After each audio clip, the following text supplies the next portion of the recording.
चलिए हेडिंग दीजिए थॉमसन प्रभाव।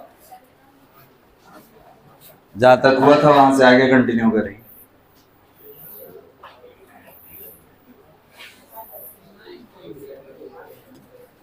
हेडिंग दीजिए थॉमसन प्रभाव।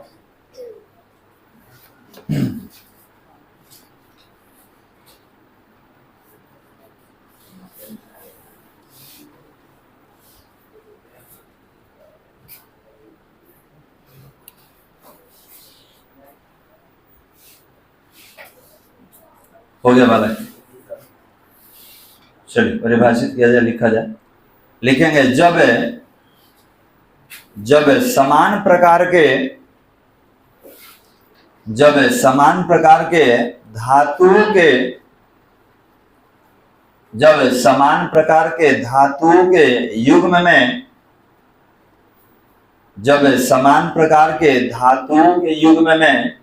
विद्युत धारा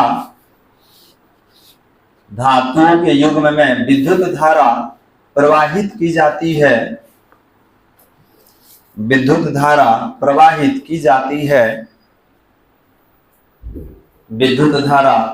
की जाती है, तो युग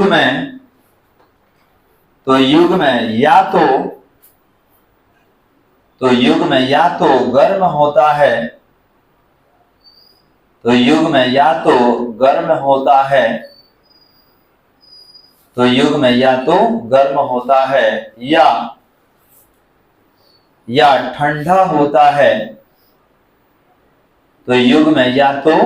होता है या ठंडा होता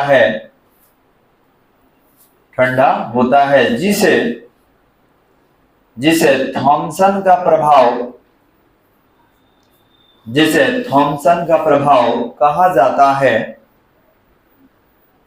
जिसे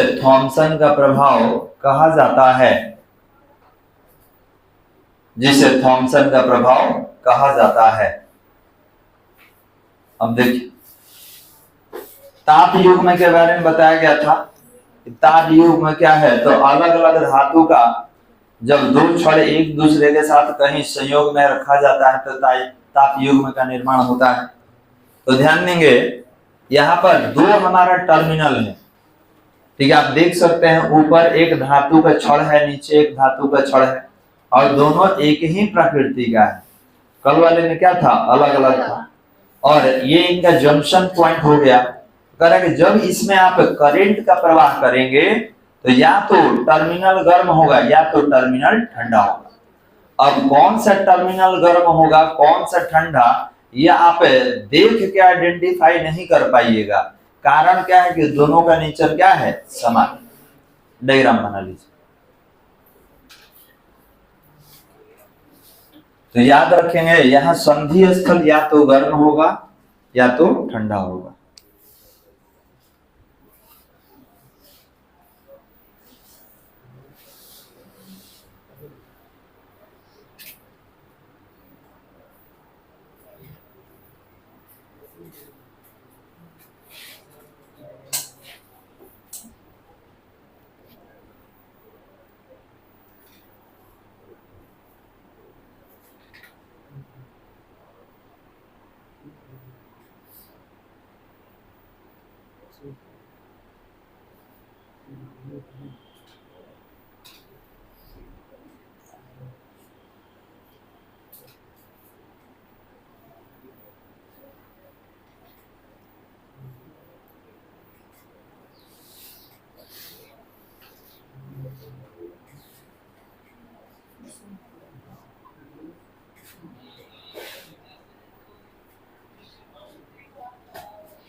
मोबाइल हुआ साइलेंट कर लो। क्लास में कहीं भी जा पढ़े पहले का मोबाइल साइलेंट। चलिए बन गया, आगे हेडिंग दिया जाए।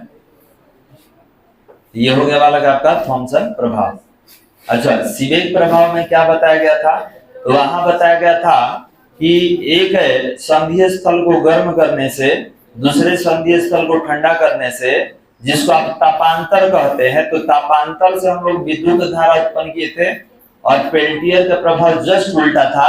वहां पर हम लोग धारा देके, विद्युत धारा देके एक संधीय स्थल को गर्म किए थे और दूसरे को ठंडा। ठीक है, तो ताप के अंदर से विद्युत धारा उत्पन्न किया गया सीबेक में, और पेल्टियर में धारा के प्रवाह से क्या उत्पन्न किया गया, तापांतर को उत्पन्न किया गया। ठीक है, और ये क्या रहा, तो ये कह रहा कि यहाँ पे दोनों केस हो सकता है, गर्म और ठंडा दोनों केस हो सकता है, लेकिन कब, जब दोनों धातु का प्रकृति एक समान रहेगा तब। चलिए आगे हेडिंग देंगे, प्रतिरोध से संबंधित कुछ महत्वपूर्ण पद। आगे हेडिंग देंगे, प्रतिरोध से संबंधित कुछ महत्वपूर्ण पद। प्रतिरोध से संबंधित कुछ महत्वपूर्ण पद। अब इसको नोट में लिखना होगा, क्योंकि ये न्यूमेरिकल्स वगैरह के लिए काफी ज्यादा इंपॉर्टेंट होता है। हो गया बालक? अब देखिए नोट में लिखेंगे, क्या लिखेंगे थोड़ा समझिएगा। हमने बोला कि मान लीजिए मेरे पास कोई चालक तार है, ठीक है, ये जो भी रहे, किसी भी पिंड का आयतन रहे, तो याद रखिएगा पिंड के अगर आप लंबाई, चौड़ाई और ऊंचाई में परिवर्तन करते हैं, तो याद रखिएगा आप कुछ भी परिवर्तन कर ले उसका आयतन का मान अच्छा रहेगा। ठीक है, पिंड का आयतन अच्छा रहता है। जैसे मान लीजिए कि आपके पास कोई ड्रम है और आप उसको पीट कर बड़ा कर दिए और उसका बाउल बना लिए, बाउल मतलब कटोरा होता है, तो पानी का मात्रा तो उतना ही आएगा जितना पहले आ रहा था। ठीक है, आप उसको ग्लास बना दीजिए तो पानी का मात्रा तो उतना ही आएगा। तो आकार बदल रहा है लेकिन आयतन क्या है, बात समझ में आ रहा है? तो आप बोलेंगे कि सर मान लीजिए कि कोई चालक तार है, तो अगर चालक तार है तो किसी भी आयतन के लिए हम लोग तीन चीज लेते हैं, लंबाई गुने चौड़ाई गुने ऊंचाई। और याद रखेंगे कि चौड़ाई भी एक तरह का ऊंचाई है और ऊंचाई भी लंबाई है, लंबाई भी लंबाई, चौड़ाई भी लंबाई और ऊंचाई सब लंबाई है, क्योंकि सबका मात्रक मीटर ही होता है। तो हमने बोला कि एक काम कीजिए, ये दोनों को हटा के क्षेत्रफल लिख दीजिए, क्योंकि क्षेत्रफल के लिए दो लंबाई चाहिए। तो हम यहाँ L लिख दिए और ये दोनों को हटा के क्षेत्रफल A लिख दिए, ये दोनों को हटा के क्षेत्रफल कर दिए। अब क्वेश्चन में क्या कहा जाएगा कि कोई चालक तार है, उसका लंबाई हम तिगुना कर दिए, चौगुना कर दिए, तो बताइए नया वाला प्रतिरोध कितना होगा। तो हमने बोला कि अगर लंबाई से आप छेड़छाड़ करेंगे, लंबाई को अगर दुगुना कीजिएगा तो याद रखिएगा क्षेत्रफल आधा हो जाएगा। कोई आप मान लीजिए मेरे पास ये प्लास्टिक का अगर पेन रहे, इसको हम खींचेंगे तो पतला ना हो जाएगा। आप कोई धातु का तार बनाते हैं तो खींचने पे ही पतला हो जाता है, तो आप खींच के लंबा कर रहे हैं तो इसका साइज पतला हो गया। तो याद रखिए पतला होने का मतलब इसका क्षेत्रफल कम हो गया, क्योंकि खींचिएगा तो त्रिज्या कम हो जाएगा, व्यास कम हो जाएगा, और क्षेत्रफल होता है पाई आर स्क्वायर। तो आपको याद रखना होगा कि अगर लंबाई को आप दुगना कीजिएगा तो क्षेत्रफल क्या हो जाएगा, आधा। इससे क्या होता है कि आयतन पर कोई अंतर नहीं होगा। देखिए 2 से 2 कट गए, तो अभी भी क्या है, A × L है। क्लियर है बालक? तो याद रखिएगा कि एक आप बदलिएगा तो दूसरा ऑटोमेटिक खुद बदल जाएगा, उसमें आपको कुछ करना नहीं। आप अगर किसी तार को आप खींचिएगा तो देखिएगा वो पतला हो जाएगा, और अगर इसको दबाया जाए, छोटा किया जाए, तो इसका आयतन क्या हो जाएगा, फैल जाएगा। तो याद रखेंगे यहाँ पर लंबाई को दुगना कर दिए तो क्षेत्रफल आधा हो गया। अब हम क्या करेंगे, यहाँ पे क्षेत्रफल को दुगना कर देंगे तो लंबाई क्या हो जाएगा, आधा। बात समझ में आ रहा है? अगर मानिए कि इसको और दबाया जाए तो दबाइएगा तो ऊपर नीचे फैलेगा ना, कंप्रेस करने पर फैलना चालू करेगा, तो फैलने का मतलब क्या बढ़ गया, क्षेत्रफल। जितना गुना लंबाई बढ़ाइएगा, कोई कह देगा कि लंबाई को हम तिगुना कर दिए, तो याद रखिएगा क्षेत्रफल तिहाई हो जाएगा। कोई कहेगा चौगुना लंबाई बढ़ा दिए तो क्षेत्रफल क्या हो जाएगा, चौथाई। तो जिस अनुपात में आप लंबाई में परिवर्तन कीजिएगा उसी अनुपात में क्षेत्रफल में क्या हो जाएगा, परिवर्तन। लेकिन आयतन का मान हमेशा क्या रहेगा, अच्छा रहेगा। कोई दिक्कत बालक? चलिए इसको लिखिए तो नोट नंबर 1 में, नोट नंबर 1 में डायग्राम बना के इसको लिखना है।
हो गया बालक।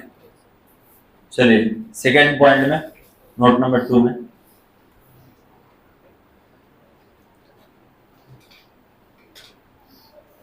हो गया हटा। चलिए नोट नंबर 2 में देखिएगा कि हमारे पास दो चालक तार है, ध्यान से देखिए इधर दो चालक तार है, ये ए है और ये बी है। तो हमने बोला कि अगर दो नहीं लेके एक ही ले लिया जाए और इस चालक तार का लंबाई परिवर्तित कर दिया जाए, क्योंकि आगे प्रतिरोध के लिए, पीछे बात मत करो, आगे प्रतिरोध के लिए हम लोग कुछ ट्रिक बनाने वाले हैं। अगर ये क्वेश्चन बनाइएगा तो लंबा मेथड से जाएगा, न्यूमेरिकल जब बताएंगे तो उसमें लॉन्ग मेथड बताएंगे। तो यहाँ पर शॉर्ट मेथड आपको हम बता रहे हैं। हमने बोला कि हमारे पास कोई चालक तार है और इस चालक तार को हम क्या कर दिए, इसको खींच के हम इसका लेंथ बढ़ा दिए। तो लेंथ बढ़ाइएगा तो क्षेत्रफल भी तो बदल जाएगा। तो हमने बोला कि इसका पहले क्षेत्रफल ए था और लंबाई एल था, हम इसको खींच दिए और खींच के लंबाई बढ़ा के एल डैश कर दिए, तो क्षेत्रफल में भी तो परिवर्तन हो जाएगा। अब नया वाला क्षेत्रफल कितना हो गया, ए डैश। अब आपने बोला कि आयतन बराबर होता है, तो जब लंबाई में आप वृद्धि नहीं किए थे तो आयतन ये था, आयतन ये है, और जब लंबाई में वृद्धि कर दिए तो आयतन ये है, और इन दोनों आपस में क्या होगा, बराबर। आयतन क्या होता है, बराबर। हम एक ही लिए हैं, अलग अलग नहीं लिए हैं, क्योंकि अलग अलग लीजिएगा तो दो बार बताना पड़ेगा। तो हमने बोला एक ही तार को हम दो कंडीशन में रख दिए, जब नहीं खींचे हैं तो आयतन ये है, और जब इसके लंबाई में परिवर्तन कर दिए तो आयतन ये है। तो आयतन क्या होता है, लंबाई गुने क्षेत्रफल, और लंबाई गुने क्षेत्रफल। तो देखिए इसका लंबाई तो एल डैश हो गया और क्षेत्रफल क्या हो गया, ए डैश। तो आप एक काम कीजिए, एल के नीचे लाइए एल डैश को, और ए डैश के नीचे किसको लाएंगे, ए को। और इन दोनों का अनुपात जो है ना, ये इन दोनों का अनुपात 1 बटा क्या मान लिया जाए, एन। ठीक है, 1 बटा हम एन मान लेंगे। अब एन कुछ भी हो सकता है, संख्या भी हो सकता है, लेकिन याद रखिएगा इन दोनों का अनुपात आप क्या माने हैं, 1/n। अब इसको अगर पलट के लीजिएगा, एल डैश बाई एल लिखिएगा तो एन लिखिएगा।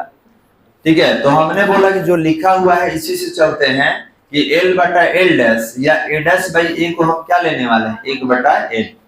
अब आप देखिए कि प्रतिरोध बराबर आपको क्या पढ़ाया गया है, प्रतिरोध R बराबर रो इंटू एल बाई ए पढ़ाया गया है। ई कब का है, जब आप तार को नहीं खींचे हैं, पहले जो तार है उसका है। और हमने बोला कि प्रतिरोध है, नया वाला प्रतिरोध आर डैश ले लिया जाए, और ये कितना होगा, row into L dash by A dash. अब यहाँ डायग्राम में थोड़ा सा मेंशन करना होगा, यहाँ पर लिखना होगा कि आर जो लिख रहे हैं आप, यहाँ पे जो प्रतिरोध हम लिखे थे आर, ये पुराना वाला प्रतिरोध है, और नया वाला जो प्रतिरोध होगा, क्योंकि लंबाई बदलने से प्रतिरोध बदल जाता है, तो अब जो नया वाला प्रतिरोध होगा उसको हम क्या लिखेंगे, आर डैश लिखेंगे पहचानने के लिए। तो अब ये आपका पुराना वाला प्रतिरोध के लिए, ये नया वाला प्रतिरोध के लिए।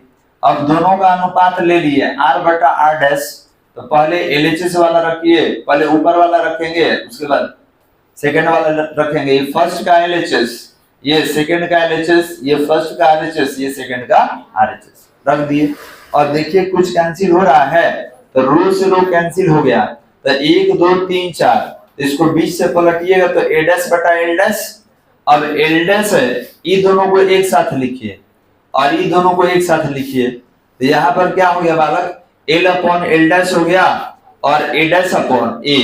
इसका वैल्यू याद कीजिए आप, 1/n लिखे हैं। ये दोनों का अनुपात अभी पीछे कितना लेके आए हम लोग, 1/n। तो यहाँ पर क्या हुआ, इसके लिए भी 1/n और इसके लिए भी 1/n। तो R/R डैश ये दोनों के लिए 1/n, तो गुना होगा तो 1/n स्क्वायर, और तिरछा तिरछी गुना कर दीजिए तो R डैश बराबर n स्क्वायर इंटू R। तो ये R डैश क्या है, तो याद रखेंगे नया वाला प्रतिरोध, और ये R क्या है, तो पुराना वाला प्रतिरोध। तो इस सूत्र से आप डायरेक्ट निकाल सकते हैं जब लंबाई में परिवर्तन हो। चलिए नोट नंबर 2 में लिख लेंगे।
हो गया वाला।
बुआ बतिया के बत बाहरी चल जा।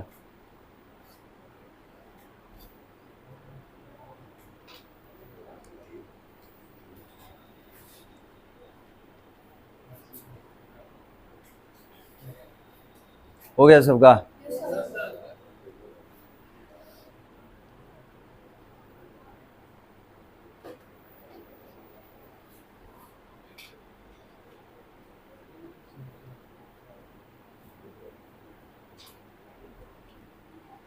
अब देखिए, अगर ये डायरेक्ट लिख दिया जाता, अभी लिखेंगे डायरेक्ट, तो समझने में आपको परेशानी हो जाता है, इसीलिए हम निकाल दिए। इसे निकालने का कोई ज़रूरत नहीं है, आप डायरेक्ट याद रखें तो बेहतर है।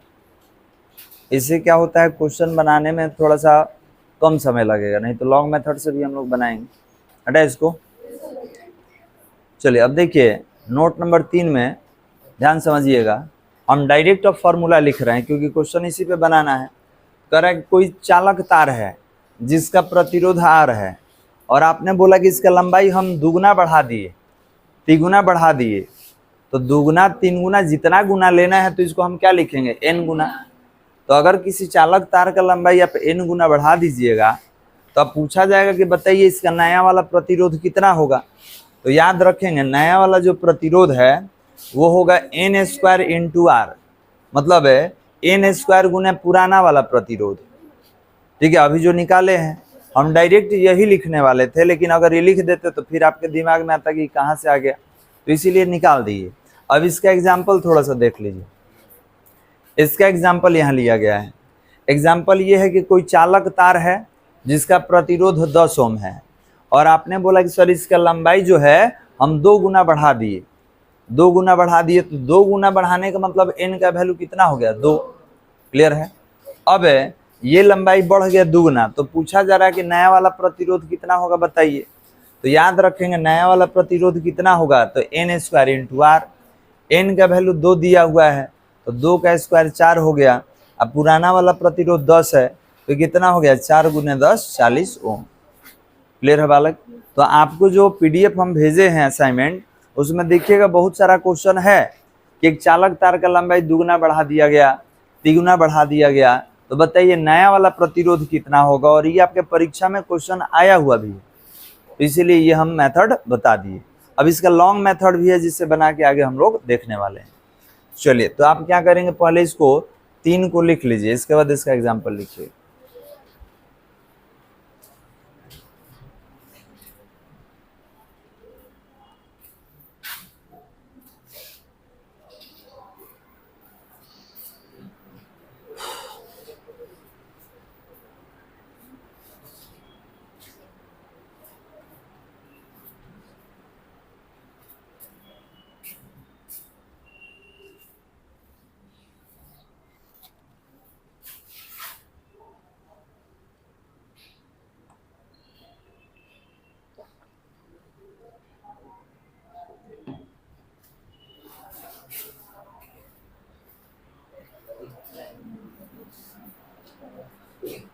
हो गया बालक?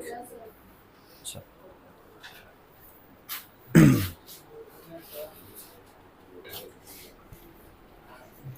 आपको जो पीडीएफ हम शेयर किए हैं उसमें ऐसा क्वेश्चन बहुत सारा है, हटा दिया जाए इसको, इसका एग्जाम्पल लिख लीजिए।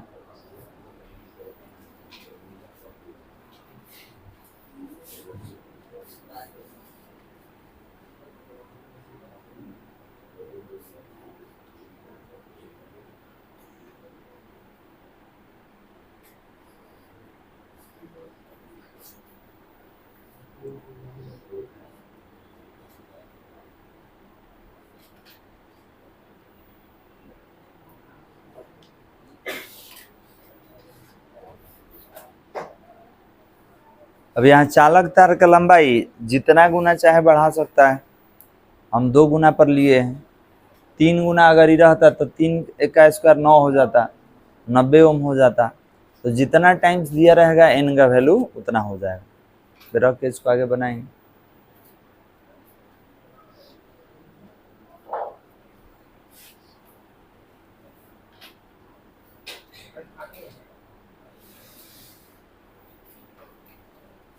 चलिए बन गया सबका।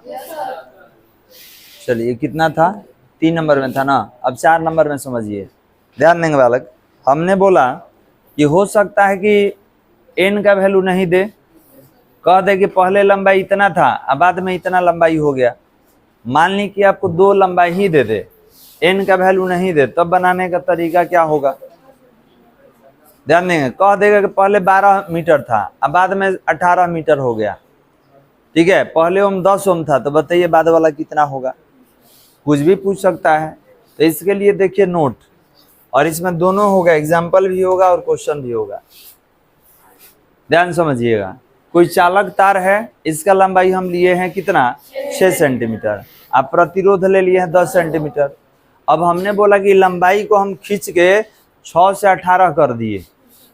हमें 6 था, कितना कर दिया? 18। तो बताइए नया वाला प्रतिरोध कितना है? तो आप कहिएगा 3 बार बढ़ाए हैं, आप 3 गुना बढ़ाए हैं, दिख रहा है, ठीक है। 3 गुना बढ़ाए हैं एन का वैल्यू, तो बन जाएगा। लेकिन 12 दे देते आप 15 दे देते, तब तो बनाना आपका मुश्किल हो जाता। तो उस स्थिति में एन निकालने का तरीका होगा एल डैश बटा में एल। एल डैश मतलब नया वाला लंबाई बटा पुराना वाला लंबाई। तो एन कैसे निकालेंगे? तो एल डैश बाई एल करके। तो आपका देख लीजिए लंबाई कितना है? 18, ये खींचने के बाद हुआ है। और पहले कितना था? 6। तो एन का वैल्यू कितना आ गया? 3। अब यहाँ रख दीजिए फॉर्मूले में, आर डैश बराबर एन स्क्वायर इंटू आर होता है। एन का वैल्यू वहां से 3 मिल चुका है, 3 का स्क्वायर 9 और पहले वाला प्रतिरोध 10, कितना ओम आ गया?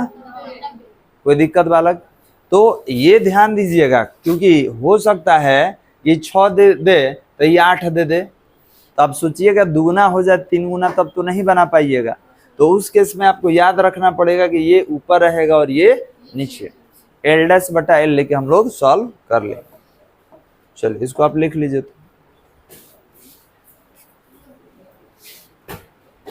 टोटल बता देंगे तो कुछ एक्स्ट्रा क्वेश्चन आपको दे दें।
हो गया बालक।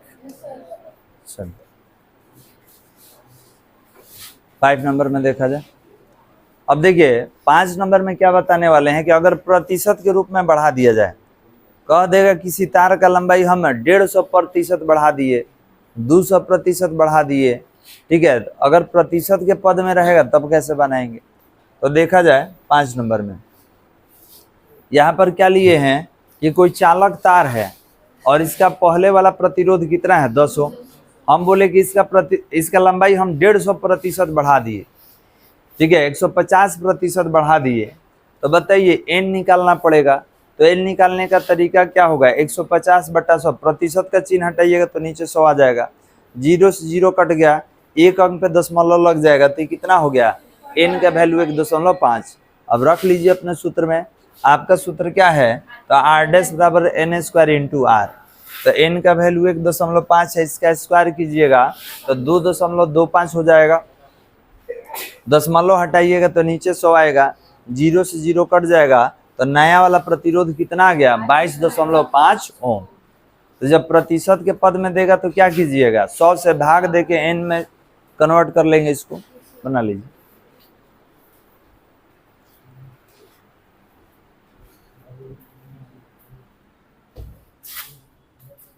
तो ध्यान देंगे यहाँ पर हर पद में हम आपको बता दिए कि अगर गुना के पद में दे, लंबाई के पद में दे, प्रतिशत के पद में दे, तो आप इसको चेंज कर सकते हैं।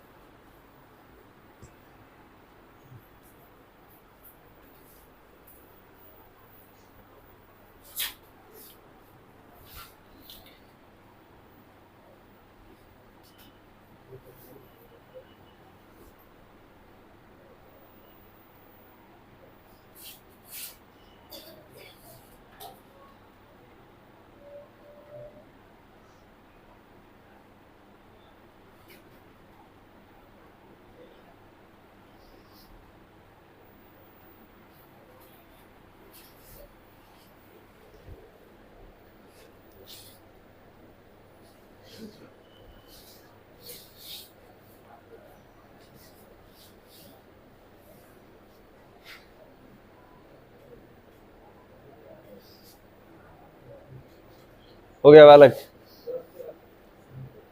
चल, तो ये प्रतिशत वाला भी अब देख लिए, आगे बढ़ते हैं।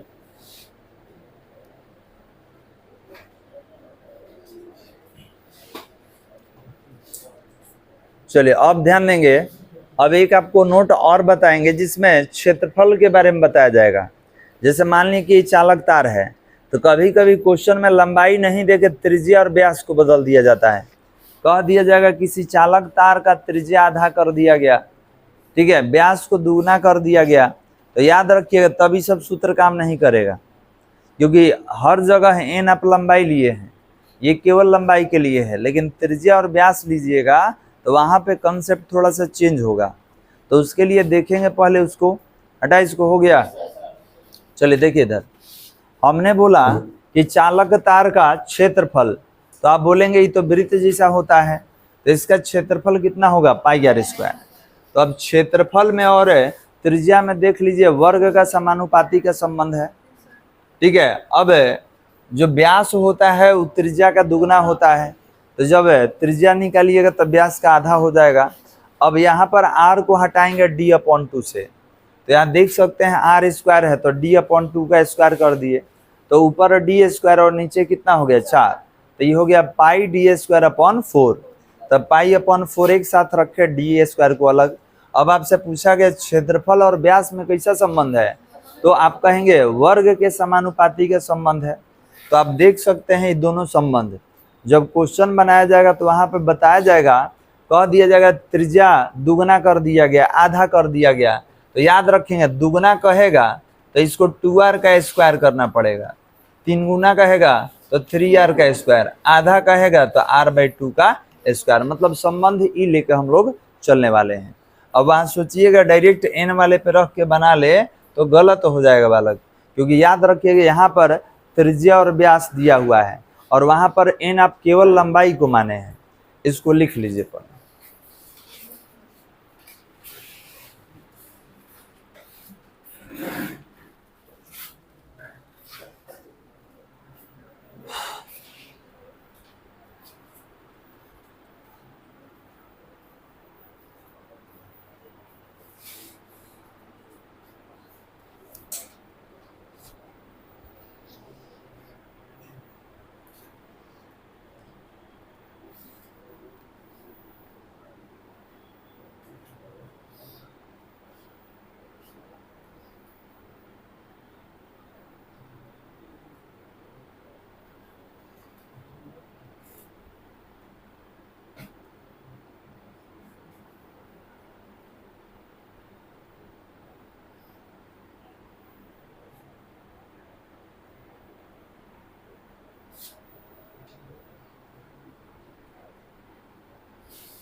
हो गया बालक?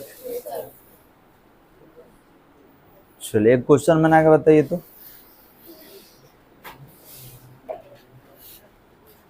हो गया बालक? लिखेंगे यदि किसी चालक तार का लंबाई यदि किसी चालक तार का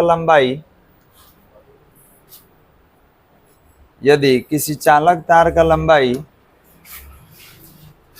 6 सेंटीमीटर है,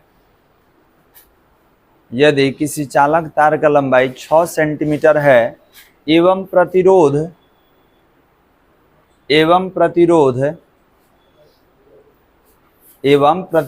12 ओम है,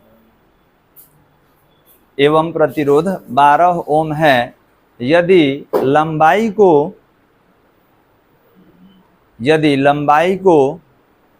10 सेंटीमीटर तक बढ़ाया गया, यदि लंबाई को 10 सेंटीमीटर तक बढ़ाया गया 10 सेंटीमीटर तक बढ़ाया गया तो नया प्रतिरोध ज्ञात करें, तो नया प्रतिरोध ज्ञात करें। बनाकर बताइए।